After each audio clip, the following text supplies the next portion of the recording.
အားလုံးပဲမင်္ဂလာပါဒီနေ့ကျွန်တော်ဒီဗီဒီယိုလေးနဲ့ Nibosh ကကျွန်တော်တို့ဒီ General Certificate အတွက်ကိုသင်ယူအသစ်ထွက်လာတယ်အဲ့ဒါကိုကျွန်တော်တို့2025 specification လို့ခေါ်တယ်သူတို့က specification နဲ့ပြောတာပါเนาะအဲ့တော့ကျွန်တော်တို့သင်ယူဟောင်းက2018 specification ဖြစ်တယ်အခုကျွန်တော်တို့ထွက်လာတဲ့သင်ယူက2025 specification အဲ့တော့သင်ယူကဘာဖြစ်လို့ပြောင်းနေတာလဲကျွန်တော်တို့ Nibosh ရဲ့ထုံးစံအတိုင်း9နှစ်တစ်ချိန်ကျွန်တော်တို့သင်ယူကအပြောင်းလဲကျွန်တော်တို့လုပ်တယ်ဘယ်ပုံမှာခြေခံပြီးလုပ်တာလဲဆိုရင် Nibosh certificate ကိုဖြည့်ဆို့နေတဲ့သင်တန်းသားတွေအောင်မြင်ပြီးသွားတဲ့သူတွေသူတို့စီက feedback တွေကနေပြီးတော့တဆင့်ပြင်သင့်ပြင်ထိုက်တာပြောင်းသင့်ပြောင်းထိုက်တာကိုသူတို့ကနေပြီးတော့ဆုံးဖြတ်ပြီးကျွန်တော်တို့ course အသစ်ကိုကျွန်တော်တို့အမြဲတမ်း9နှစ်တစ်ချိန်ထုတ်တာပေါ့နော်အခုလက်ရှိကျွန်တော်တို့2025 specification အသစ်ထွက်လာပြီအဲ့ဒီထွက်လာတဲ့အပေါ်မှာကျွန်တော်တို့ဘယ်လိုအပြောင်းလဲတွေရှိလဲ changes တွေပါရှိလဲလက်ရှိဖြည့်နေကြတဲ့လက်ရှိဖြည့်ဖို့လုပ်ထားတဲ့candidate တွေအတွက်တည်ထားတဲ့အချက်တွေကိုကျွန်တော်ဒီ video file လေးနဲ့ present လုပ်သွားပါမယ်ခင်ဗျာ sharing လုပ်သွားပါမယ်အခုနကျွန်တော်ပြောသလိုပေါ့နော်ကျွန်တော်တို့ဒီ specification အသစ်က2025 specification ဖြစ်ပါတယ်အဲ့ဒီမှာကျွန်တော်တို့အပြောင်းလဲတွေရှိတယ်ဆိုတဲ့အတွက်ကြောင့်မလို့အခုလက်ရှိ Nibosh ကိုဖြည့်ဆို့ရင်တန်လန်ဖြစ်နေတဲ့ candidate တွေကပူစရာလိုလားဆိုရင်ပူစရာမလိုပါဘူးကျွန်တော်တို့ဘာကြောင့်လဲဆိုတဲ့ဟာလေးတွေကိုဒီမှာကျွန်တော်တက်နိုင်ဆုံးပြည့်စုံ sharing လုပ်ပေးသွားပါမယ်ခင်ဗျအဲ့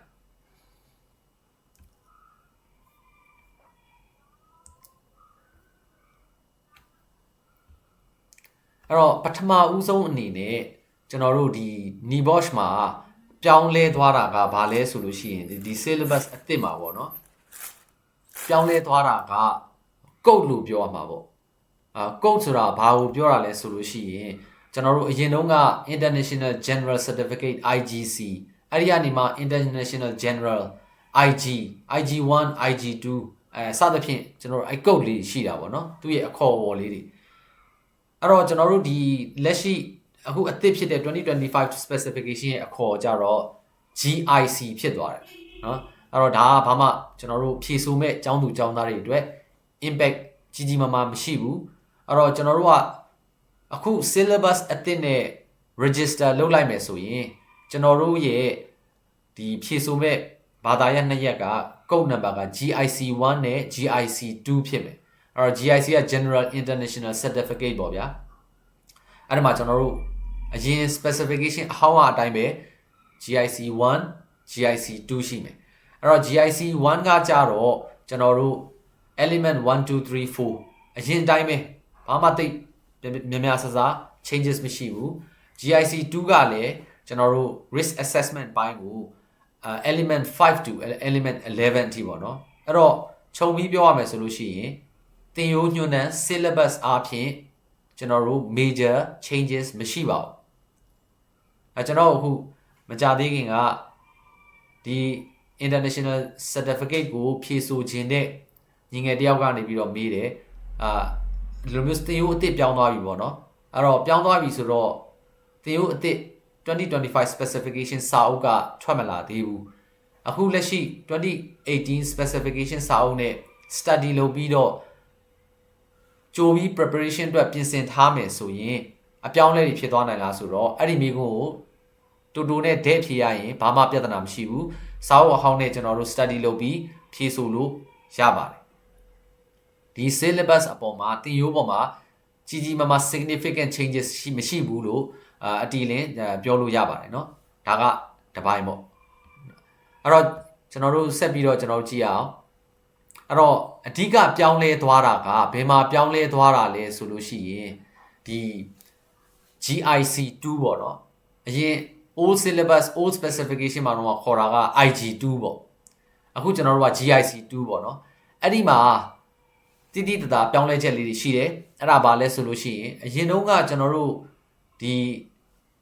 GIC2 ကို IG2 ပဲထားပါတော့เนาะIG2 ကိုဖြည့်ဆို့တဲ့အခါမှာသူ့ရဲ့အပိုင်းလိုက် IG2 ဆိုတာဘာလဲအားလုံးသိတယ်เนาะကျွန်တော်တို့ဒီပါပေါ့ risk assessment ကို project လုပ်ပြီးတော့ကျွန်တော်တို့submit လုပ်ရပါတော့เนาะဒီပို့ရတာပေါ့အဲ့လိုပို့တဲ့နေရာမှာဒီကျွန်တော်တို့ part 1 part 2 part 3စသဖြင့်ရှိတာပေါ့เนาะအပိုင်း၃ပိုင်း Nibosh ကပေးထားတဲ့ format အတိုင်းကျွန်တော်တို့ကဖြည့်ဆို့ရတာပေါ့အဲ့မှာ part 1မှာဆိုလို့ရှိရင်ဘယ်အချက်လက်တွေကိုထည့်ရေးရမယ် နော် part 2မှာဆိုလို့ရှိရင်ဘယ် information တွေပါရမယ်စသဖြင့်ပေါ့နော်အဲ့ဒီ requirement တွေကိုသူတို့ချပြထားတယ်အဲ့ဒီ requirement တွေအတိုင်းကျွန်တော်တို့ကအတတ်နိုင်ဆုံးပြည့်ပြည့်စုံစုံရေးပြီးတော့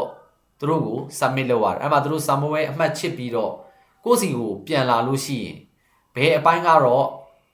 သူတို့ရဲ့ချမှတ်ထားတဲ့စီမင်းစည်းကမ်း requirement တွေနဲ့ပြည့်မီတယ် met ဒါမှမဟုတ်လို့ရှိရင်လိုအပ်ချက်ရှိသွားတယ် not met ဒါမျိုးနဲ့ပဲသူတို့ကပြန်ပြီးတော့အဖြေထုတ်တာပေါ့နော်အဲ့တော့ကျွန်တော်တို့သိရမှာကဟိုကိုအောင်လားကြလားဆိုတဲ့ဟာကိုရလာပြီဆိုလို့ရှိရင်အဲ့ဒီ requirement တွေတဲကတစ်ခုလောက်မပြည့်မီဘူးဖြစ်သွားတာ ਨੇ not met ဖြစ်သွားတာ ਨੇ အဲ့ဒီ IG2 က fail ဖြစ်သွားပြီကျသွားပြီပေါ့နော်အဲ့တော့ကျသွားပြီဆိုရင်အဲ့ဒီ candidate ကနောက်တစ်ခေါက်ပြန်ပြီးတော့ resubmit လုပ်ရမယ်အဲ့တော့တို့ဒီမှာ fail ဖြစ်တဲ့ဟာမှာတို့က refer လို့သုံးတယ်เนาะ refer လို့သုံးတယ်အရင်တုန်းကအဲ့တော့အရင်တုန်းကစာမေးပွဲမေးခွန်းစစ်တဲ့ပုံစံက IG2 ပေါ်မှာစစ်တဲ့ပုံစံက met not met requirement တွေအများကြီး part 1 2 3မှာ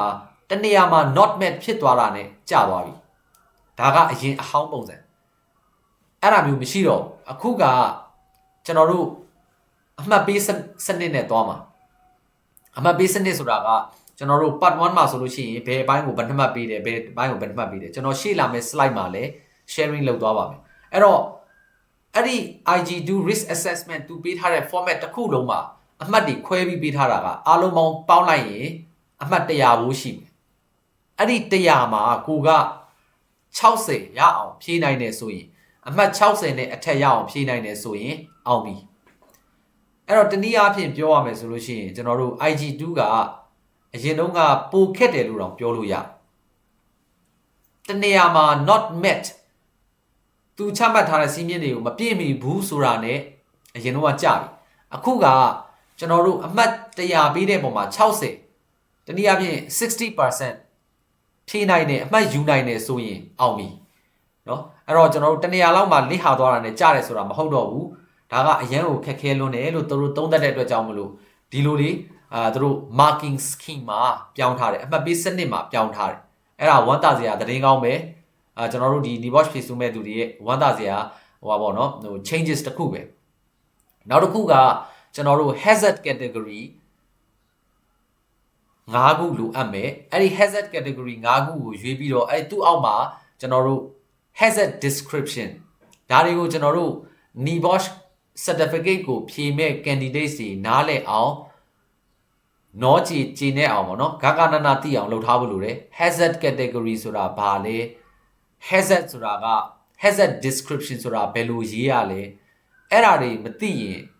hazard category နဲ့ hazard description ကိုသဘောမပေါက်ရင်အမှတ်ရမှာမဟုတ်အဲ့တော့ကျွန်တော်တို့အခု new syllabus 2025 specification အရာ GIC2 ကိုဖြည့်တဲ့အခါမှာ hazard category 5ခုပဲလိုမယ်ပိုရေးလဲအမှတ်မရအောင်เนาะ5ခုပဲလိုမယ်အဲ့ဒီ hazard category 5ခုအောက်က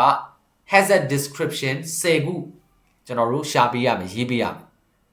နောက်တစ်ခုက time scale ကျွန်တော်တို့အရင်တုန်းကเนาะကျွန်တော်တို့ဒီ risk assessment မှာဟိုတာဝန်ရှိတာဘာတူလဲပြီးသွားလို့ရှိရင်အဲ့ဒီဟာကိုဖြည့်ရှင်းဖို့အတွက်ကိုကျွန်တော်တို့ဘယ်လောက်ကြာမလဲသတ်မှတ်တဲ့ခါမှာကျွန်တော်တို့1 week တို့1 month တို့6 month တို့1 year တို့အဲ့လိုလွတ်လွတ်လပ်လပ်ရေးလို့ရတယ်အခုကအဲ့လိုရေးလို့မရတော့ဘူးသူတို့သတ်မှတ်ထားတဲ့ပုံစံလေးပြောင်းသွားတယ်အဲ့ဒါကိုရှေ့မှာကျွန်တော်ပြောပြအဲ့ဒီကျွန်တော်တို့ GIC2 မှာအဓိက changes ဖြစ်သွားတဲ့နေရာက part 3ပေါ့နော်အဲ့ဒီ part 3နေရာမှာ changes ဖြစ်သွားတယ်နောက်တစ်ခုပြောင်းလဲသွားတာကအရင်တုန်းကဆိုရင်ကျွန်တော်တို့ဒီ IG2 ကိုကပြင်ဆင်ပြီးသွားပြီဆိုလို့ရှိရင်ကိုယ့်ရဲ့ submit လုပ်မဲ့ deadline မှာမရောက်ခင်မှာနောက်ဆုံးထားပြီးတော့เนาะကျွန်တော်တို့ကိုယ့်ရဲ့ course provider စီပို့ရတယ်course provider ကတော့ကျွန်တော်တို့မှာထားပါတော့เนาะကျွန်တော်တို့ RRC မှာ register လုပ်ထားရဆိုရင် RRC ကိုပို့ဒါမှမဟုတ်လို့ရှိရင်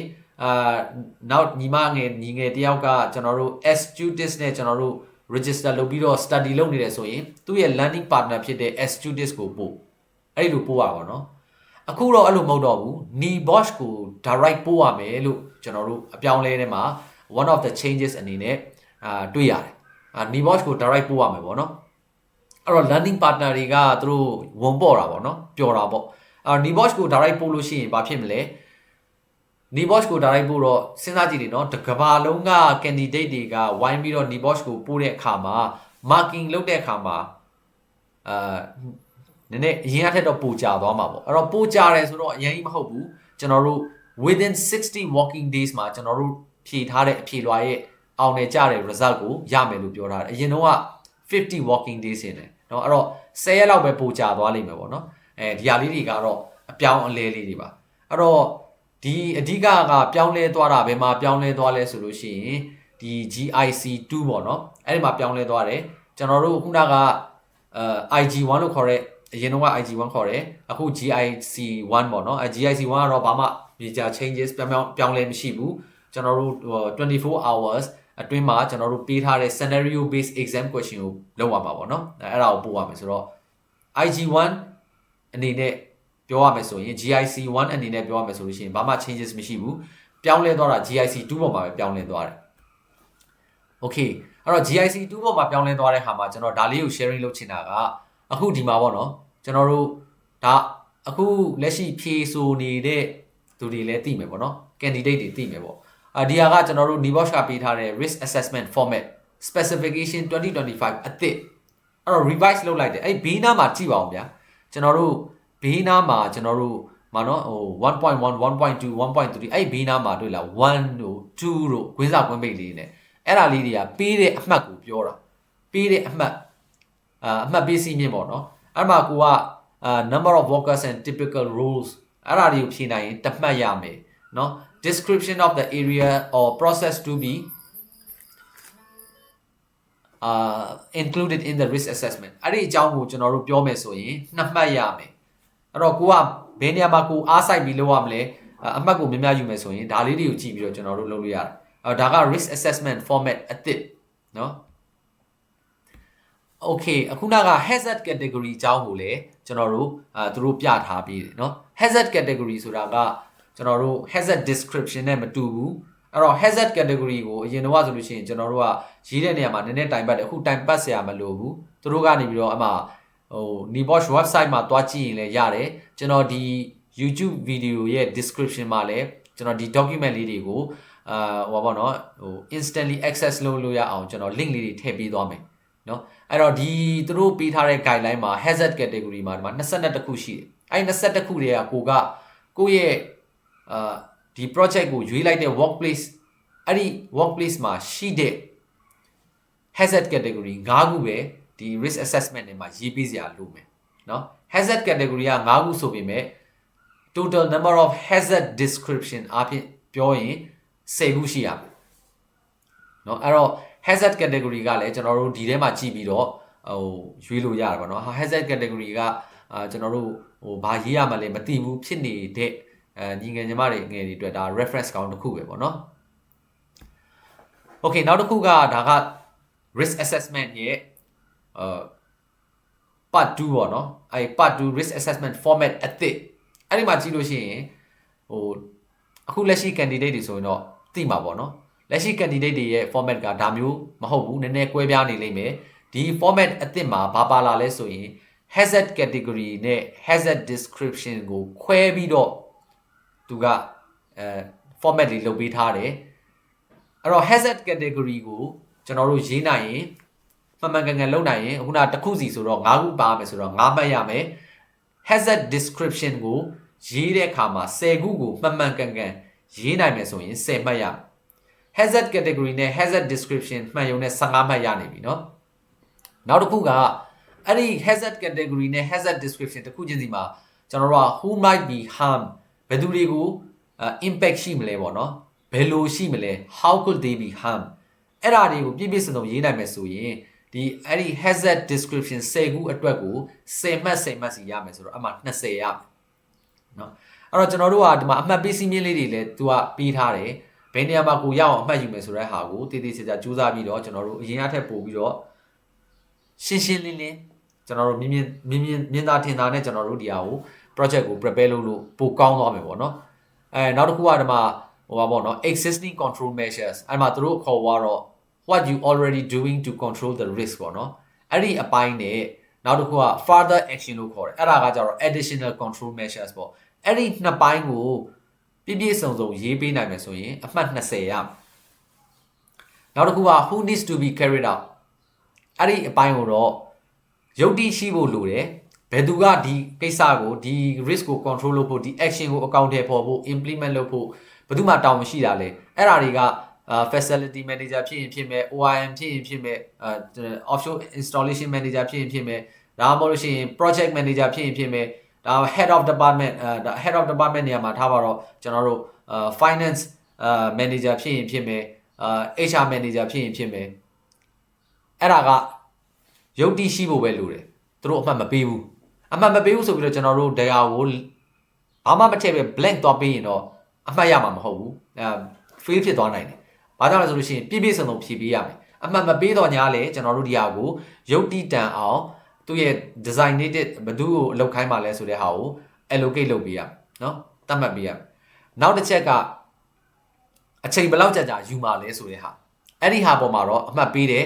အရင်တော့လို့1 week to 10 month လို့မရတော့အဲ့တော့ဘယ်လိုလဲဆိုတော့ရှိရင်သူတို့ time scale နဲ့ပတ်သက်ပြီးတော့ immediate ချက်ချင်း action ယူဖို့တင်တဲ့ဟာဆိုရင် immediate လို့ရေးပေးရဒါမှမဟုတ်လို့ရှိရင်ကျွန်တော်တို့ချက်ချင်းဆိုတာပါလဲ within hours to few days เนาะချက်ချင်းအခုချက်ချင်းထားလို့ဒါမှမဟုတ်လို့ရှိရင်2ရက်3ရက်အတွင်းထားလို့အဲ့ဒါမျိုးအနေထားမျိုးရှိတယ်ဆိုရင်အဲ့ဒါဘယ်လိုဟာမျိုးတွေဖြစ်တကယ် high risk တွေဖြစ်မှာပေါ့เนาะအချိန်ယူလို့ရတဲ့ဟာမျိုးပေါ့ဟို immediate impact ရှိတဲ့ဟာမျိုးအဲ့လို risk မျိုးတွေကိုကျွန်တော်တို့က immediate နဲ့ကျွန်တော်တို့ကရေးရမှာပေါ့နောက်တစ်ခုကကြတော့ medium term နဲ့အဲ့တော့ medium term ဆိုတဲ့ဟာကဘယ်လိုဟာမျိုးလဲကျွန်တော်တို့2ပတ်3ပတ်လည်းကြာရင်ကြာမယ်တစ်ပတ်လောက်အတွင်းမှာလုပ်ရင်လည်းလုပ်ဒါမှမဟုတ်လို့ရှိရင် within a few months เนาะတစ်လ2လအတွင်းလည်းကြာရင်ကြာနိုင်တယ်အဲ့ဒါဆိုရင် medium term လို့ထည့်ပေးရမယ်နောက်တစ်ခုကတော့ long term ပေါ့เนาะ long term ဆိုတာကကြတော့ကျွန်တော်တို့လအနေငယ်နဲ့เนาะ3-4လလည်းကြာရင်ကြာမယ်ဒါမှမဟုတ်နှစ်ရှည်လာများနှစ်တစ်နှစ်3နှစ်ပေါ့เนาะအဲ့လောက်အချိန်အကြာကြီးယူပြီးလုပ်ရမယ်လုပ်ဖို့လိုတဲ့ဟာမျိုးတွေပေါ့เนาะကျွန်တော်တို့ cost impact ရှိနိုင်တဲ့ဟာမျိုးတွေဒါမှမဟုတ်တကယ် significant changes တွေလုပ်ဖို့လိုတဲ့ဟာမျိုးတွေပေါ့เนาะကျွန်တော်တို့ process ကိုလုံးဝ change ပြလိုက်တာမျိုး infrastructure ဒီ workplace design ကိုလုံးဝ change ပြလိုက်တာမျိုးဒါမှမဟုတ်လို့ရှိရင်ကျွန်တော်တို့ culture organization ရဲ့ culture တစ်ခုလုံးကို change ပြဖို့လိုတဲ့အရာမျိုးတွေဆိုလို့ရှိရင် long term ဆိုတဲ့ဟာမျိုးသတ်မှတ်ပေးရမယ်အဲ့တော့ဒီဟာလေးတွေက major changes ဖြစ်တယ် okayကျွန်တော်တို့ changes တော်တော်များများကိုပြောပြီးသွားပြီပေါ့နော်အဲ့တော့ညီငယ်ညီမတွေအခုလက်ရှိ register လုပ်ထားတဲ့သူတွေကလည်းစိတ်ဝင်စားနေမှာပေါ့နော်ဟာဒါဆိုကျွန်တော်တို့ကျမတို့ဒီလက်ရှိဖြစ်နေတဲ့ old specification ကဘာလဲကျွန်တော်တို့အသစ်ပြောင်းရမှာလားပြောင်းစရာမလိုပါဘူးเนาะကျွန်တော်တို့အခုလက်ရှိဖြစ်နေတဲ့သူတွေမှာ IG1 ပြီးထားပြီးတော့ IG2 ကိုတန်လိုင်းဖြစ်နေတာမျိုးရှိနိုင်တယ်နှစ်ခုစလုံးမပြီးသေးတာမျိုးရှိနိုင်တယ် okay အဲ့လိုနှစ်ခုစလုံးမပြီးသေးဘူးဆိုလို့ရှိရင်ကျွန်တော်တို့က old specification ကိုလာမယ့်2026 August အထိနောက်ဆုံးထားပြီးတော့ old specification တိုင်းတွားလို့ရတယ်အဲ့လိုမှမဟုတ်ဘူးဆိုလို့ရှိရင်2026 August ကျော်သွားတယ်ဆိုရင် automatic new specification ကိုပြောင်းသွားမယ်အဲ့တော့ new specification ပြောင်းသွားမယ်ဆိုတော့ syllabus ပေါ်မှာသင်ရိုးပေါ်မှာဘာမှ impact မရှိဘူးအခုလက်ရှိစာအုပ်အဟောင်းနဲ့ဖတ်နေတဲ့သူတွေကအဲ့ဒီ knowledge နဲ့အဲ့ဒီဖတ်ထားတဲ့ knowledge နဲ့ new specification မှာဖြည့်လေအောင်နိုင်တယ်เนาะဘာမှအပြောင်းလဲမှမရှိတာဒါပေမဲ့ကျွန်တော်တို့သုံးသပ်တာကအခု IG2 ကိုဖြည့်နေတဲ့ညီငယ်ညီမငယ်တွေတခါဖြည့်ပြီးသွားလို့မအောင်လိုက်ဘူးဆိုတဲ့သူတွေအဲ့ဒီမှာကျွန်တော်တို့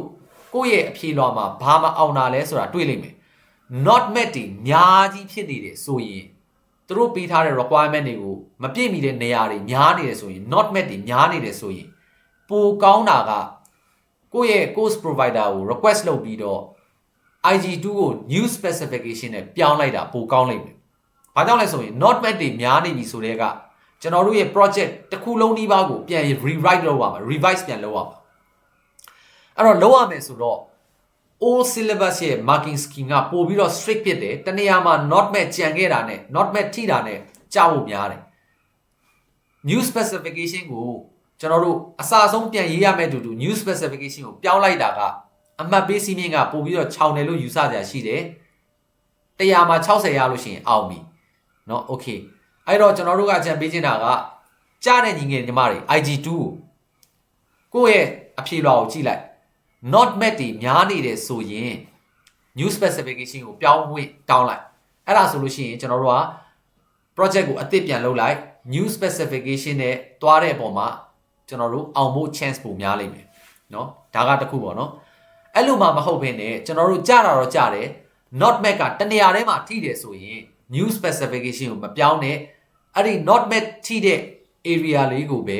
requirement ကိုတည်တည်ချာချာနားလည်သဘောပေါက်အောင်ပြန် study လုပ်ပြီးတော့ပြည့်ပြည့်စုံစုံပြန်ပြီးတော့ပြန်ရေးပြီး old format အတိုင်း resubmit ပြန်လုပ်စေခြင်းတယ်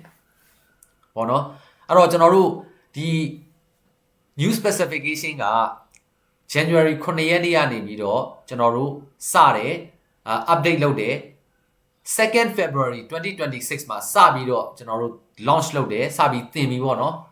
အဲ့ဒီပထမဦးဆုံး new specification assessment ကိုကျွန်တော်တို့ 4th March မှာ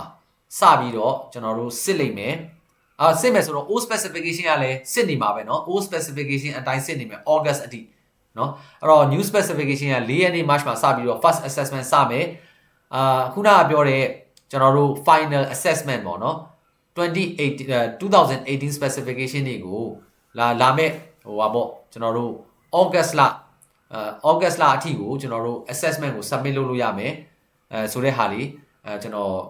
အသိပေးလိုပါတယ်အဲ့တော့ကျွန်တော်တို့အခုလက်ရှိ register လုပ်ပြီးတော့ old specification နဲ့တွားနေတဲ့သူတွေလည်းပြဿနာမရှိဘူးကျွန်တော်တို့ဟိုဘာပေါ့နော်ဟို within 5 years ဆိုတင်ပါပေါ့နော်August မှာတိုင်ခင်အထိကျွန်တော်တို့ဒီ old specification အတိုင်းပဲတွားလို့ရတယ်တကယ်တမ်း changes ကလေတူတူပြောရရင်အမှတ်ပေးတဲ့စီမင်းစည်းကမ်းပေါ်မှာပဲပြောင်းလဲသွားတာကျွန်တော်တို့ဖြေဆိုမဲ့ចောင်းသားတွေကဘာမှသိတောင်သိလိုက်မှာမဟုတ်ဘူးဒါပေမဲ့အမှတ်ပေးစီမင်းပြောင်းသွားတဲ့ပုံမှာကျွန်တော်တို့ကနားလည်ထားမယ်ဆိုရင်ကိုဒီ assessment ဟို project ကိုအောင်လုပ်ဖို့အတွက်အထောက်အကူပြုတာပေါ့နော်အဲ့တော့ကျွန်တော်တို့ candidate တွေအနေနဲ့ကတော့ဘာမှသိပြီးတော့ changes မရှိဘူး။မှကုတ်ပြောင်းသွားတာရှိမယ်။ကျွန်တော်တို့ GIC လို့ခေါ်တဲ့ IG2 ရဲ့ risk assessment format changes ဖြစ်သွားတာရှိမယ်။ဒီလောက်ပါပဲเนาะ။အဲ့တော့ကျွန်တော်တို့အားလုံးဟိုဖြေဆိုမဲ့လို့ plan ထားတဲ့သူတွေကဖြေဆိုလက်စာတန်းလန်းနဲ့ကျွန်တော်တို့မပြီးသေးတဲ့သူတွေကအမြန်ဆုံးအောင်မြင်စွာနဲ့ဒီ general certificate လို့ခေါ်တဲ့ NIBOSH International General Certificate ကိုအောင်မြင်စွာအမြန်ဆုံးဖြည့်ဆို့နိုင်ကြပါစေလို့ဆုတောင်းရင်းနဲ့ကျွန်တော်ညီကုန်းချုပ်ပါတယ်ကျွန်တော်နားမလည်တာရှိလို့ရှိရင်လည်းကျွန်တော်ကိုပြန်ပြီးတော့ဟို comment မှာလည်းရေးခဲ့လို့ရတယ်ကျွန်တော်အတက်နိုင်ဆုံးပြန်ဖြည့်ပေးမယ်ခုနကလိုအပ်တဲ့ document တွေကိုလည်း NIBOSH website မှာတွားပြီးတော့ကျွန်တော်တို့ download လုပ်လို့ရတယ်လို့ကျွန်တော်ရဲ့ဒီ YouTube description မှာလည်းကျွန်တော် link တင်သွားပေးပါမယ်ခင်ဗျအားလုံးကျေးဇူးတင်ပါတယ်ခင်ဗျာ